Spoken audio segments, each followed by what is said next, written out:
Mi más sincero agradecimiento a los organizadores de este evento. El reconocimiento que se hace a mi gestión es inmerecido.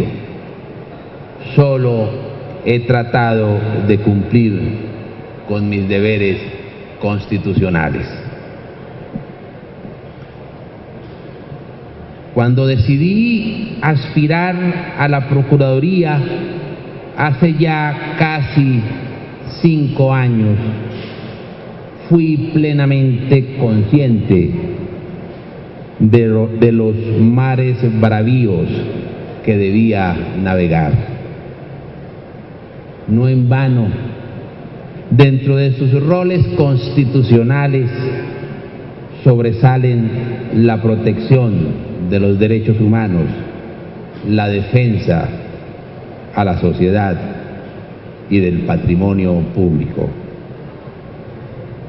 Nunca antes en nuestra historia la institucionalidad había estado tan cuestionada en razón de los altos índices de corrupción, lo cual, sin lugar a dudas, ha colocado la lucha contra ella como el mayor reto que tenemos, no solamente como autoridades públicas, sino como sociedad civil.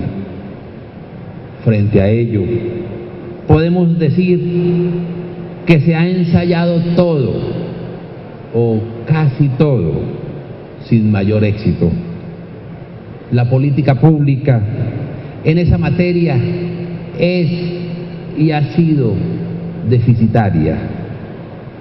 Todos los esfuerzos por la transparencia, por el fortalecimiento de los organismos de control, por homologar nuestra institucionalidad a los diseños globales.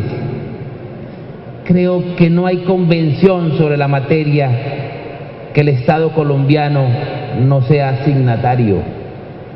Cada 2 o 3 años modificamos los estatutos anticorrupción, multiplicamos las conductas punibles, creamos nuevos tipos penales y disciplinarios. Frecuentemente se hacen esfuerzos por articular los órganos públicos destinados a combatirla, y los resultados, como les referí, son precarios y lo seguirán siendo. Se tienen grandes prejuicios ideológicos y se resisten a aceptar las causas. Como en el adagio popular, se está buscando el muerto río arriba. No se quiere, ni desde el Estado ni desde la sociedad civil, aceptar la causa de este creciente deterioro de lo público, que es sin lugar a dudas la desintegración de la familia.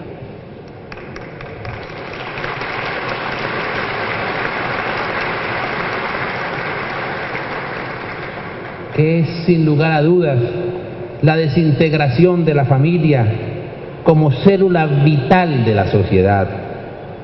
Pareciera que todavía no quisiéramos dimensionar los costos sociales de ello. No me cansaré de advertirlo.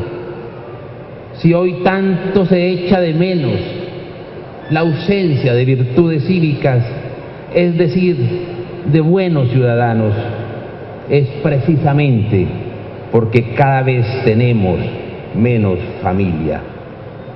Olvidamos que es a ella a la que corresponde la función, el costo y el riesgo de mantener vertebrada la sociedad. Es allí donde formamos al buen ciudadano. La familia no admite equivalentes funcionales, no tiene sustitutos, ni el Estado ni el mercado la pueden desplazar en su función educadora. Ella es una tradición en donde se transmite la cultura, las creencias, las costumbres, la lengua, la educación afectiva, los ritos civiles. Allá aprendemos a relacionarnos con el otro, a ser personas, descubrimos nuestra naturaleza social y el control de nuestros atávicos impulsos. Y sin ese escenario natural, o con ese escenario deteriorado, ¿podemos aspirar a tener buenos gobernantes? ¿O una clase dirigente o una sociedad civil donde se privilegie el interés general o el respeto de los derechos humanos?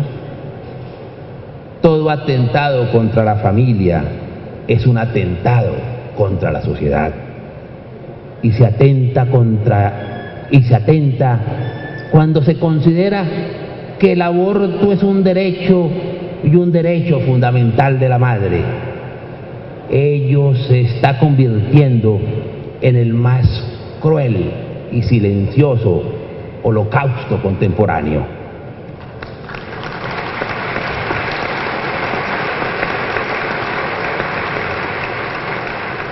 Prohijado, protegido y promovido por los estados modernos y por los organismos multilaterales. Entre otros, con argumentos económicos, la industria del aborto produce al año en el mundo más de 10.000 millones de dólares. Igualmente, se atenta contra ella,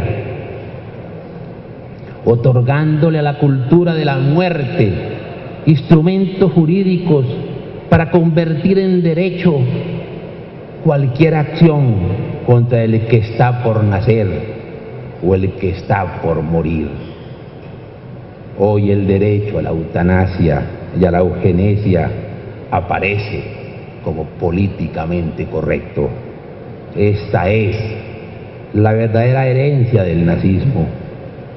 Vivimos un auténtico colonialismo cultural de la cual nadie puede discrepar a riesgo de ser estigmatizado por algunas cátedras inquisitoriales, pero bienvenida esa estigmatización.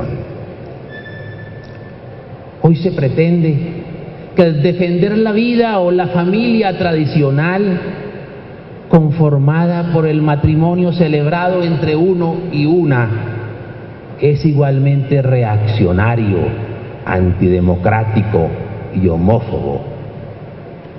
Las cuestiones familiares o de vida no son confesionales y tampoco arbitrarias. En la democracia, las opiniones son honradas cuando respetan los hechos. Que el aumento de los divorcios es una desgracia para la sociedad es un hecho. Que es una pena que haya más niños que no puedan gozar de un hogar estable con un padre y una madre que se quieran, es un hecho. Que aumente el número de madres solteras adolescentes es un hecho y una desgracia. Que anualmente aumente el número de hijos que van a la basura antes de nacer es un hecho y es una tragedia para todos. Juzgar estas cosas como conquistas democráticas es un escándalo.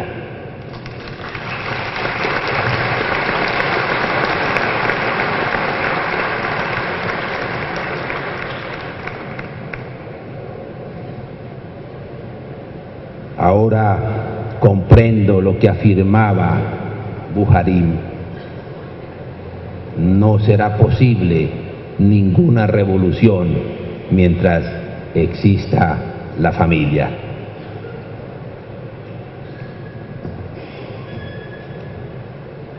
Tenemos hoy claro por qué la quieren destruir. Bien nos lo recordó el inolvidable Chesterton: quien ataca a la familia no sabe lo que hace porque desconoce lo que deshace. No nos digamos mentiras. El turismo sexual infantil, el abandono escolar, la maternidad precoz, la violencia entre las bandas juveniles, el consumo de drogas, el suicidio infantil, la violencia intrafamiliar, el reclutamiento de niños para la guerra, la violencia escolar, el abuso sexual infantil, el trabajo infantil, el maltrato infantil, la feminización de la pobreza. Todo eso es posible por la desintegración del tejido social, por el rompimiento de la unidad familiar. Y a su turno,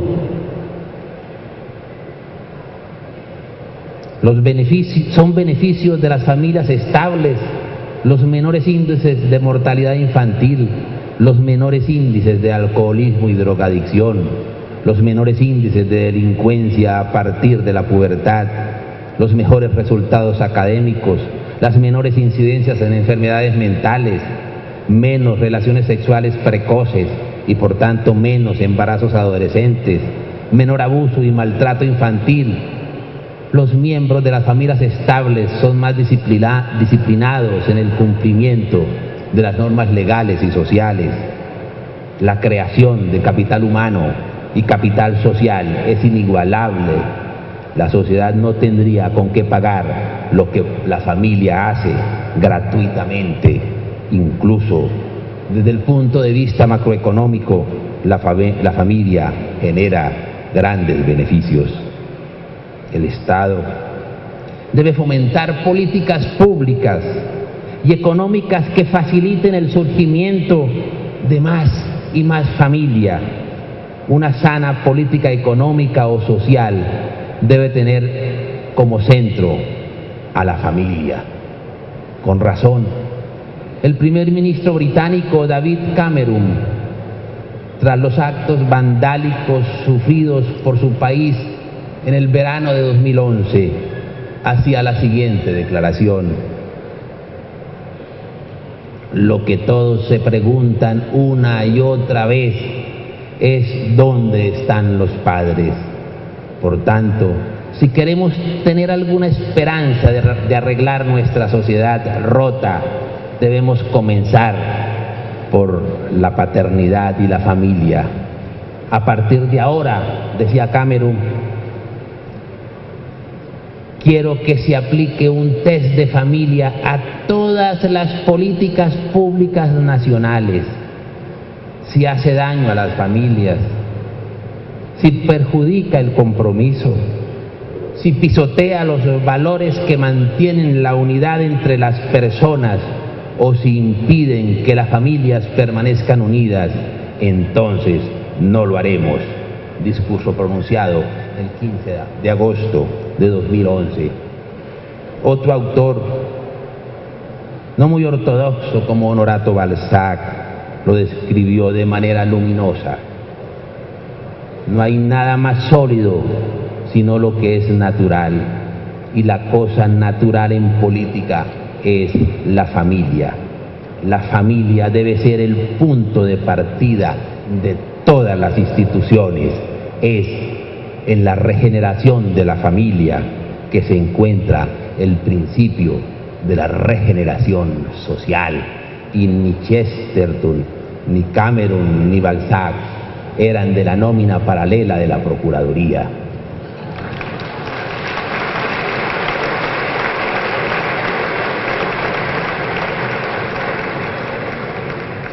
Pero no quisiera dejar pasar esta ocasión en este reconocimiento por la gestión que se ha hecho desde la Procuraduría para la defensa de la sociedad, de sus valores y de sus principios.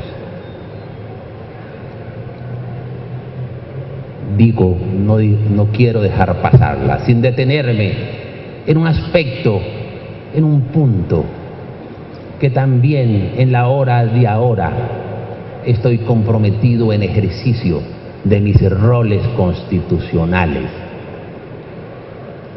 y es la defensa de la sociedad, de los derechos de las víctimas en el actual proceso de paz que cursa en La Habana.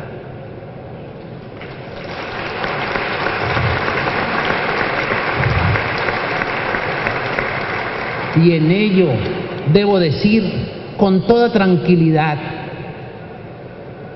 que lo hago como Procurador General de la Nación en ejercicio de mis roles constitucionales. No es una posición ideológica, no es un capricho del procurador,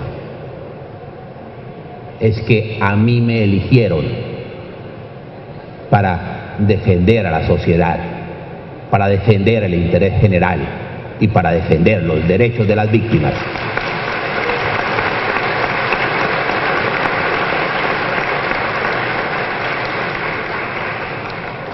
Entonces, no admito que ningún funcionario público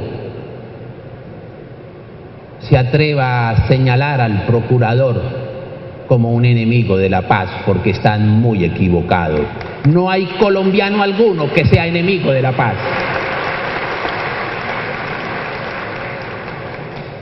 Y menos el procurador. No hay familia que en alguna medida no haya sufrido los rigores de la violencia, ya sea ofrendando la vida de un familiar, ya sea sacrificando años de libertad. Y por eso el deseo que tiene todas las familias colombianas por obtener la paz. Pero una cosa es ese deseo y otra cosa es el proceso de paz que hoy cursa en La Habana. Y lo debo decir con toda honestidad, en el mes de agosto del año pasado, cuando no se conocía siquiera que se estaban desarrollando las primeras conversaciones, el presidente de la República me convocó a Palacio y me comentó que se estaban iniciando unas conversaciones. Que yo qué opinaba. Y yo le dije: presidente, yo soy un escéptico no hostil al proceso. Y soy un escéptico no hostil al proceso porque conozco a la FARC como la conocemos todos los colombianos.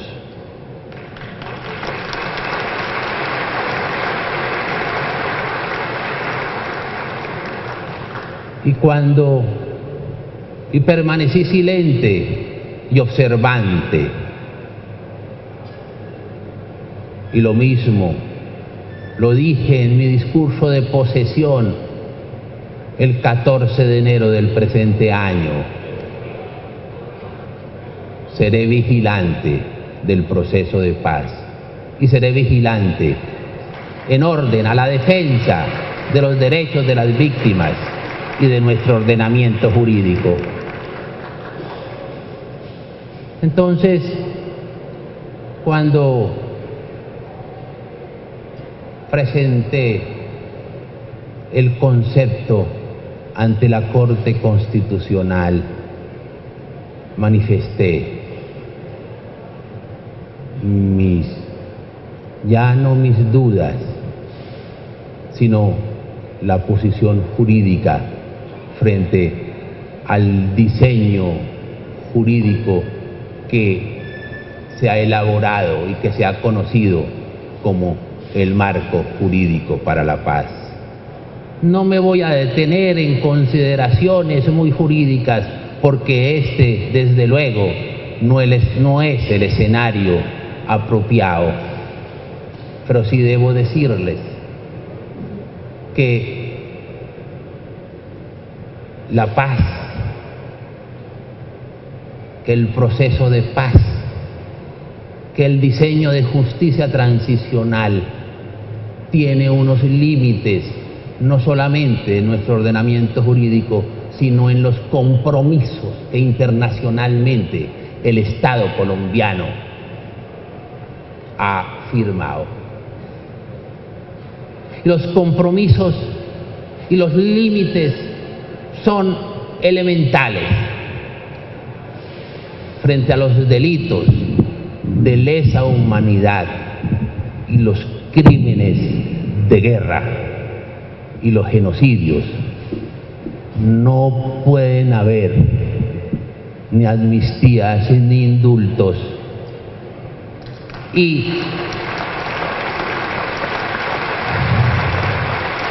así no se diga en el marco jurídico para la paz, materialmente existe amnistías condicionales, como lo reconoció el señor fiscal general recientemente. Porque en el marco jurídico se establece que pueden haber responsables de crímenes de guerra y de delitos de lesa humanidad que, habiéndose cometido, pero no sistemáticamente, puedan ser beneficiarios de la renuncia, de la persecución penal, porque se circunscribe exclusivamente la persecución, la investigación y el juicio solamente a los máximos responsables de esa clase de delitos, pero estableciéndose inmediatamente que pueden ser beneficiarios de la suspensión, de la ejecución de la pena. ¿Eso qué quiere decir? Que los responsables de los delitos de lesa humanidad y los crímenes de guerra no van a pagar un día de cárcel. Y cuando decimos eso, no se está desinformando a la opinión, se está advirtiendo a la opinión cuáles son los riesgos que se están corriendo. Y como procurador general estaré vigilante para que el Estado colombiano cumpla los compromisos internacionales.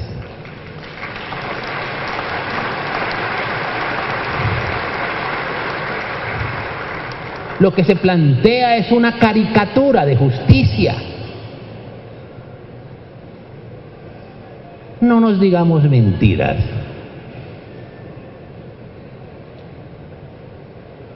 La cúpula de las FARC, el Estado Mayor de las FARC, es responsable de todos los delitos de lesa humanidad y de todos los crímenes de guerra que haya cometido las FARC.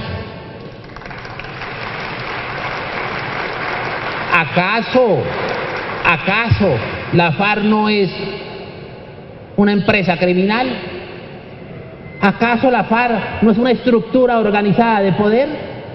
¿Acaso no existe reiterada jurisprudencia de los organismos internacionales y nuestra propia sala penal de la Corte que ha condenado a nuestros militares, a los mandos militares, por los delitos que cometan integrantes de sus estructuras armadas? Pues bien, las FARC, el Estado Mayor de la FARC, es responsable de todos los delitos de lesa humanidad y de todos los crímenes de guerra que han cometido en los últimos años. Entonces, los responsables de esos delitos deben ser juzgados y procesados de acuerdo, desde luego, todo todo el mundo acepta la justicia transicional, las víctimas, el Estado, la sociedad, pero la justicia transicional no implica impunidad.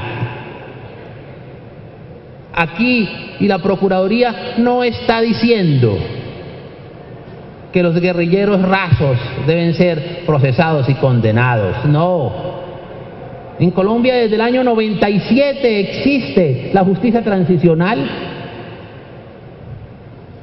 y a quienes no son responsables de esa clase de delitos son beneficiarios de amnistías y de indultos.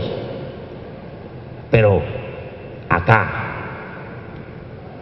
no solamente en nuestro ordenamiento jurídico, sino en el concierto internacional, se han señalado claramente esos límites.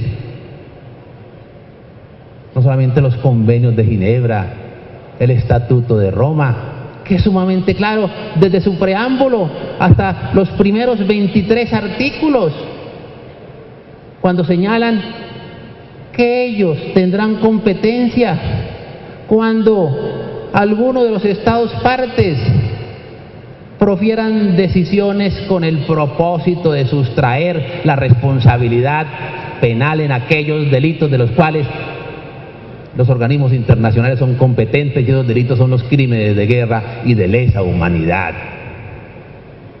Y si eso es así, se habilitaría a la justicia internacional ante la denegación de la justicia colombiana. Entonces, en eso debe haber absoluta claridad. Tengan la certeza, y la sociedad debe tener la certeza, que no voy a transigir en esa materia, porque yo prefiero renunciar antes que transigir.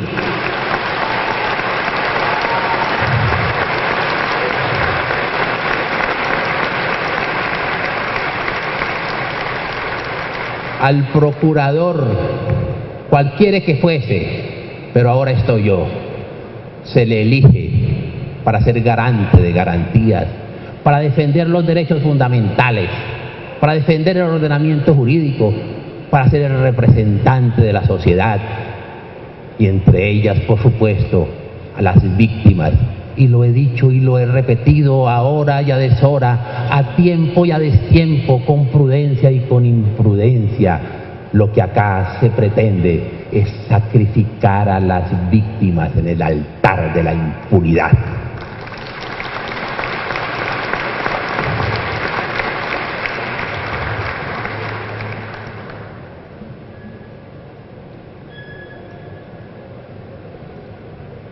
En el marco jurídico para la paz se señala que se hace una serie de exclusiones que rápidamente se las digo. Primero se dice, se escogerán unos casos. De esos casos se escogerán algunos delitos. De esos delitos se escogerán algunos responsables, de esos responsables a los máximos responsables, de esos máximos responsables de los delitos de lesa humanidad y de crímenes de guerra, siempre y cuando sean sistemáticamente cometidos.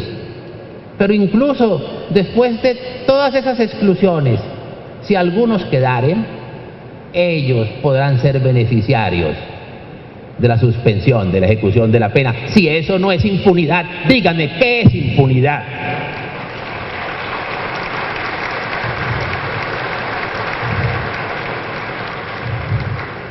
Entonces, si realmente, si quedan excluidos los crímenes de guerra no cometidos sistemáticamente, debemos decir que la tortura cometida no sistemáticamente, que el asesinato, que la desaparición forzada, que el secuestro, que la violencia sexual, que el desplazamiento forzado, que el despojo de tierras, que la toma de rehenes, que el ataque a la población civil, que la violencia sexual, que el reclutamiento de niños, que los tratos degradantes y humillantes, todos ellos, si no son cometidos sistemáticamente, quedarán excluidos y los responsables podrán ser beneficiarios de la renuncia a la persecución penal. Si eso no es impunidad, por favor, explíquenle al país qué es impunidad.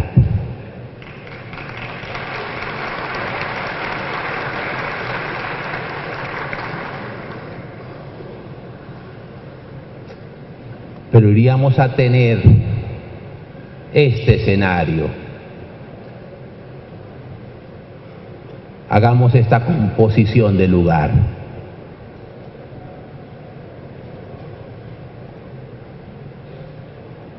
Los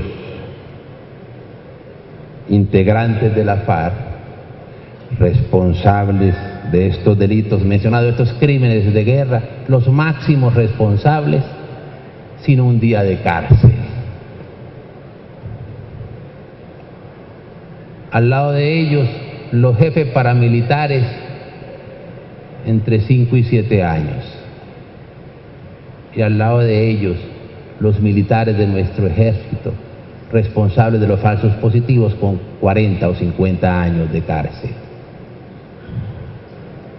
Ellos también responsables de crímenes de guerra, pero es un escenario que progresivamente deslegitima nuestra institucionalidad, y no solamente la deslegitima, sino que se construiría una paz que no es sostenible y se crean inevitables escenarios de violencia, porque las víctimas, viendo a los victimarios no solamente con impunidad, sino con el premio de pretender ser los diseñadores de nuestra institucionalidad, que esa es otra falacia.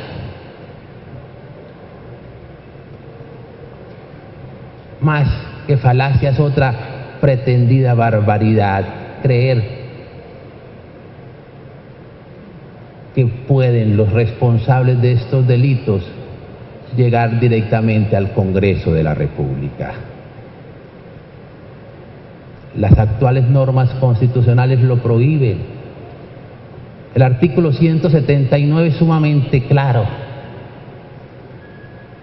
que no podrán ser congresistas quien en alguna época hayan sufrido penas privativas de la libertad.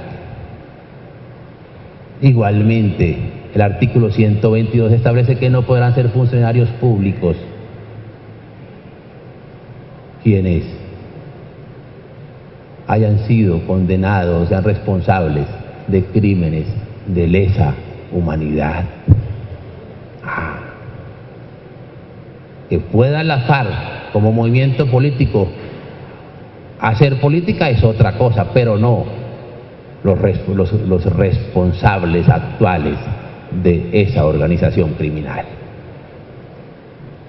Y hay otros temas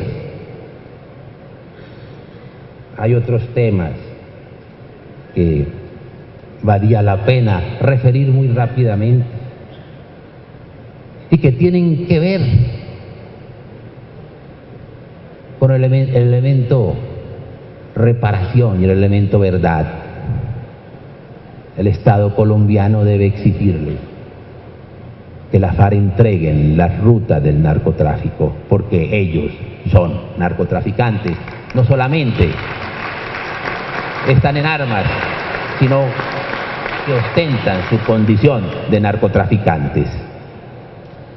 Deben entregar los mapas de las minas antipersonales, su georreferenciación. En este momento en Colombia hay más de 1 millón de minas quiebrapatas.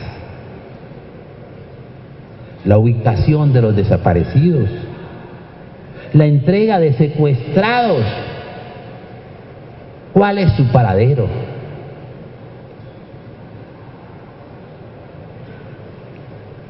Los nexos con los políticos, tal como se hizo con los paramilitares.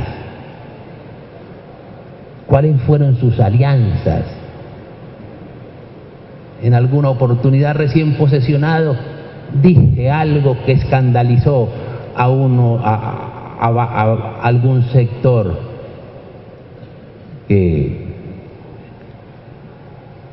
tiene reacciones alérgicas contra el procurador. Cuando dije que la sociedad debía llorar por los dos ojos, pues el elemento de la verdad deben manifestar cuáles son y fueron sus alianzas con la clase política.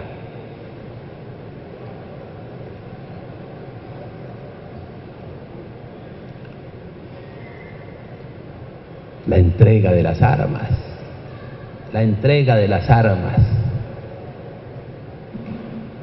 La FARC ha dicho que no va a entregar las armas, lo dicen, lo repiten, lo reiteran en todos los tonos y no quieren creer o todavía esperan la forma de presentarlo ante la sociedad. Pero ellos, ya hay que creer, les han dicho que no van a entregar las armas, que las entregarán cuando se cumpla el último acuerdo pactado en La Habana. Pero van a hacer política. Entonces vamos a tener un partido político financiado por el narcotráfico y armado.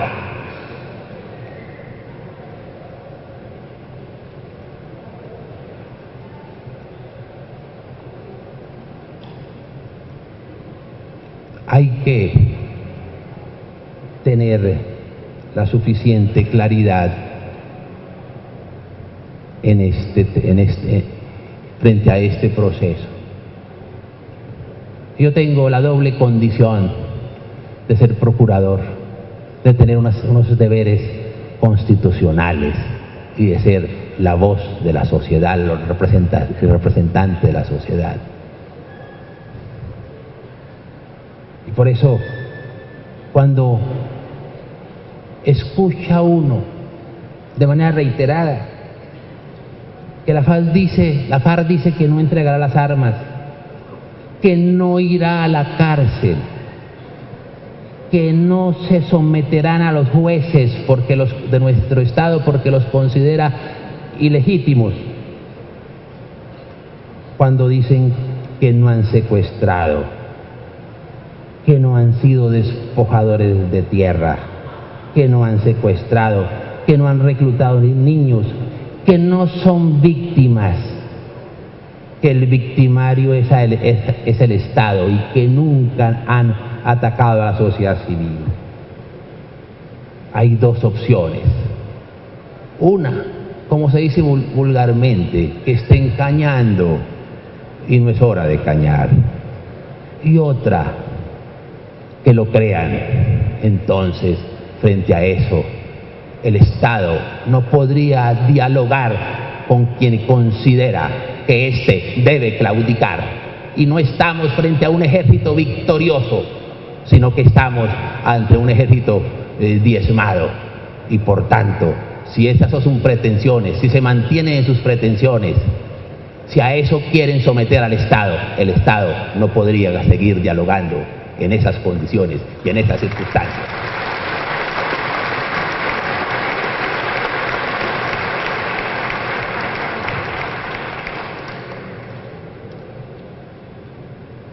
Pudiéramos seguir reflexionando sobre este tema, pero no quiero abusar de ustedes.